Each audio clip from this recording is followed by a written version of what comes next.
यदि बच्चे वाक्य समझ गए तो कभी नहीं भूलेंगे। अब क्वेश्चन ये आ गया, रचना के आधार पर इसका वाक्य भेद बताइए। यदि बच्चे वाक्य समझ गए, एक पार्ट ये रहा, दूसरा पार्ट यहाँ से स्टार्ट हो रहा है, इसका मतलब ये सरल वाक्य किसी भी हालत में नहीं है। संयुक्त वाक्य के अंदर मैंने आप लोगों को लास्ट क्लास में बताया था, दो वाक्य होते हैं, दोनों स्वतंत्र वाक्य रहते हैं और किसी योजक शब्द के द्वारा जुड़े हुए होते हैं। यदि बच्चे वाक्य समझ गए, अगर मैंने आप लोगों के सामने इतना ही सेंटेंस बोला तो दूसरे की आप लोग समझ जरूरत पड़ेगी दूसरा सेंटेंस कंप्लीट करने के लिए।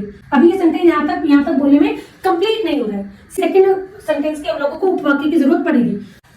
तो हमने क्या देखा, ये एक वाक्य है, ये एक उपवाक्य है और ये एक उपवाक्य है। अगर मैं इस वाले पार्ट को सिर्फ बोलती हूँ यदि बच्चे वाक्य समझ गए, तो अभी से मीनिंग हमारा क्लियर नहीं हो रहा है। इसके लिए मुझे सेकंड पार्ट की जरूरत पड़ेगी ही पड़ेगी। इसका मतलब ये कौन सा वाक्य हो, मिश्रित वाक्य।